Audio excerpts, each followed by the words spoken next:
اللهم اهدنا فيمن هديت، وعافنا فيمن عافيت، وتولنا فيمن توليت، السلام عليكم ورحمة الله وبركاته. ازيكم يا حبايب قلبي؟ عاملين ايه؟ يا رب تكونوا دايما في احسن حال. اول ما نبدأ كده بالصلاة على النبي عليه افضل الصلاة والسلام عليه، لايك كده جميل منكم يا حبايب قلبي، والاشتراك في القناة لو انت لسه مشتركتيش عشان تنوري لي قناتي يا احلى جمهور في الدنيا.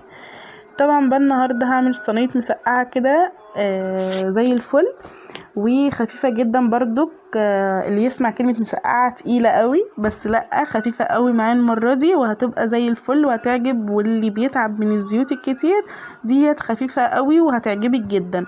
طبعا بقى النور عندنا قاطع وما كانش بيقطع اصلا، فرجع نفس الموضوع بتاع زمان ان هو كان بيقطع في اليوم ساعه وساعتين في اليوم. فطبعا بقى النهارده كنت عايزه اضرب طماطم، فمعرفتش اضرب طماطم طبعا عشان النور قاطع. فطلعت بقى من الفريزر كيس كده طماطم حلو، ورحت حاطه الاول فصين توم. طبعا الطماطم اللي انا بشيلها بتبقى متسبكه وجاهزه وكل حاجه، فرحت نازله عليهم بعد الفصين التوم كده ما حمرتهم كده وبقوا ذهبي، ورحت نازله عليهم بالصلصه زي ما انت شايفه كده حبيبه قلبي. هديها غلوتين واسيبها كده شويه لحد ما ما تاخد غلوتينها حلوين يعني. طبعا بقى انا البتنجان والبطاطس والفلفل انا ما بحمرش، انا بعمل معلقتين زيت كده او 3 معالق كده حلوين، واروح حطهم في صينيه واروح عاملاها بالبطاطس واروح مقلبه شويه كده، اديها تشويحتين كده حلوين، اللي انا بس اغير لونها لون بسيط كده مقارب للذهبي شويه. فهروح نازله بعد ما اخليها كده، بعد ما اقلبها كويس، واروح نازله عليها بالبتنجان برضو واديها تشويحه مع قرن فلفل كده زي الفل زي ما انت شايفه كده، واروح مديها تشويحه بس ان انا يعني اشممها الزيت. فاهماني ازاي؟ بس يعتبر هي تبقى ني في ني وكده، بس زي ما انا بقولك بديها تشويحتين كده حلوين مع بعضيها. في الاخر بعديها على طول وروح نازله عليها بالصلصه زي ما انت شايفه كده حبيبه قلبي، وروح مقلبيها وروح حاطه عليها كمان اللهم صل على النبي عليه افضل الصلاه والسلام عليه. طبعا بقى واروح مقلباها كويس جدا زي ما انت شايفه كده، وهروح حاطه عليها فلفل اسود وكمون وملح، وما بكترش في الملح علشان خاطر اصلا انا زي ما بقولك الصلصه متسبكه وفيها كل حاجه، فحطيت حبه ملح بسيط جدا. وفي الاخر هديها غلوتين على النار من فوق، وبعد كده هاخدها وانزلها في الفرن. هديها بقى تشويحتين كده واديها التحميره من فوق الوش كده وتبقى زي الفل معايا زي ما انت شايفه كده. بس ومنها اللي بيتعب من الزيت زي حالاتنا كده، دي بتبقى خفيفه وفي نفس الوقت مش شاربه الزيت خالص، ولا هتحرق الصدر ولا الكلام ده كله. لا، انت بتديها تشويحتين كده في معلقتين زيت وزي الفل وعسل، ومش هتقولك لا وزي العسل والله العظيم، وهتبقى طعمها زي السكر. بس كده حبايب قلبي. طبعا بقى تروح حطها بقى في الفرن. طبعا بقى خلاص اتغدينا بقى، وبعد الغدا رحت كمان غسلت المواعين. يعني خلاص بقى، يعني احنا اتغدينا مش هغسل مواعين؟ لا طبعا، عمري ما هسيب مواعين في الحوض نهائي. انا ما بعرفش انام ولا يهدالي بال غير لما يكون حوضي نظيف. لازم حوضي يبقى نظيف، حتى الساعات بيبقى انا تعبانه وكده فبيبقى غصب عني. بس اول ما بصحى الصبح بروح غسلهم على طول، يعني ان انا برضك ما بقعدش مواعين نهائي. بس كده زي ما انت شايفه رحت هغسلهم بقى بالمره، وقلت الم اللي حواليا بقى كله واشوف بقى اللي عايز يتغسل وكده، ورحت لماهم زي ما انت شايفه كده. طول ما انت بتعملي حاجتك اول باول مش هتحسي باي حاجه والله العظيم، ومش هتحسي بالدنيا مكركبه حواليكي ولا اي حاجه. بس كده زي ما انت شايفه. انا اليوم اللي انا بعمل فيه اكل ما بغسلش فيه، مثلا مش بغسل في المواعين، لا ما بغسلش هدوم في الغسالة. مثلا اليوم اللي انا بغسل فيه بغسل مثلا الغسيل، ما بمسحش الشقة. فاهماني ازاي؟ يعني بعمل يعني بقسم الشقة على 3 مراحل. يعني اليوم اللي انا هعمل فيه اكل ما بعملش فيه اي حاجة تاني غير ان انا اروق بقى، لو في مثلا شوية مواعين اروق الشقة من فوق الوش كده. لكن يوم الغسيل برضك يوم الغسيل بعمله يومه لوحده لما بيكون عندي اكل وانا بغسل، عندي غسيل وبغسله. بس لازم يكون عندي اكل عشان طبعا بقى اخفف على نفسي. زي ما انا بقولك كده حبيبه قلبك، طول ما انت بتخففي على نفسك هتقدري تكملي وهتعملي كل يوم حاجه وهتخلصي برضك، وهتلاقي فيه وقت فراغ وكل حاجه تبقى زي الفل معاكي.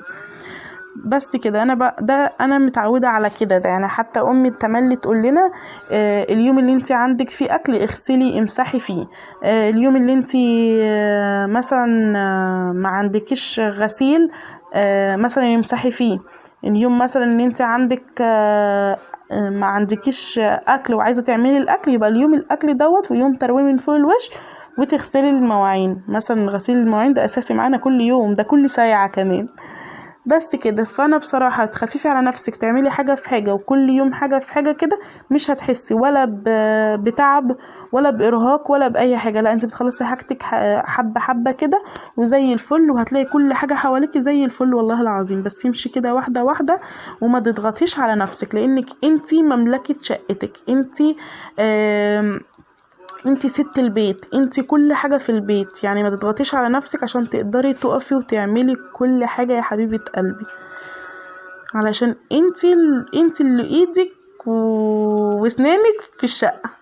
فيعني انت اللي ربنا يا رب يديك الصحة والعافية وتقومي وتقفي وتخلصي كل اللي وراكي، ولا يحوجك لحد ابدا يا رب العالمين. يا رب ما تحوجنا لحد ابدا، ونفضل كده عود وعمود ونفضل نعمل حاجتنا بايدينا ولا يتقل بينا حد ابدا. امين يا رب العالمين. زي ما انت شايفة كده خلصت بقى شوية المواعين اللي كانوا عندي كده وخليت الدنيا زي الفل.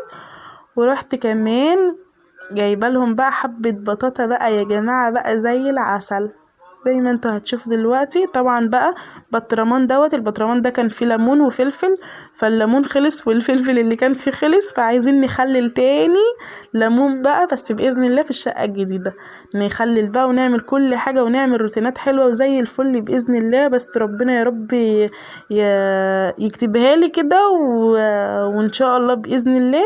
وهتلاقوا فيديوهات اللي جاية هتبقى أحلى وأحلى بإذنك يا رب. فان شاء الله خير والايام الجايه احسن، وان شاء الله ربنا كده يا رب يقدرني كده واخلص على خير باذن الله. بس يبقى انا غسلت الحوض كده، طبعا لازم اغسله طبعا من مطرح بقى الزيوت وكده والاكل، ولازم اغسله. وفي الاخر هحط طبق كده وهنقع فيه طبعا البطاطا، وهروح نقعها كويس جدا واقعد اغسل فيها مره واتنين وتلاته. ولو عندك السفنجة اللي هي اللي عاملة زي اللي انت بتغسلي بيها الكوبايات، طبعا بقى اغسلي بيها يعني تعملي واحدة مخصصة كده طبعا تغسلي بيها كويس جدا البطاطا. طبعا بقى انا طبعا عشان انا شايله كل حاجه طبعا وزي ما انتوا عارفين انا هنقل وبنقل وكده، فطبعا بقى فالسكينه ما قالتش لا. فانا طبعا بيقولك ايه، احنا ما فيش حاجه تقف قدامنا ابدا.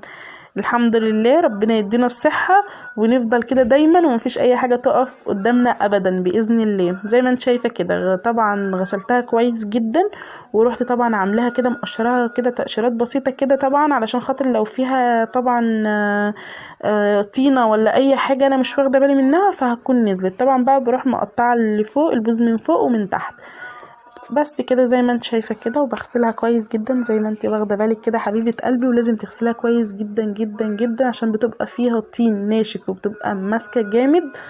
فطبعا عشان تطمني ان كل حاجه تبقى حواليك نظيفه علشان خاطر اولادك اللي بياكلوها طبعا تبقى انت ضامنه ان هي كويسه ونظيفه وما فيهاش اي حاجه، والحمد لله. وربنا يحفظ اولادنا يا رب العالمين.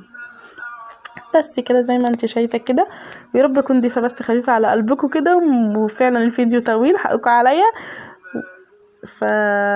يا رب اكون ضيفه خفيفه وابقى عند حسن ظنكم فيا يا رب العالمين. طبعا بقى خلاص كده انا غسلتها كده كويس جدا زي ما انت شايفه كده، وشفتي تبرق كده تبرق زي الفل.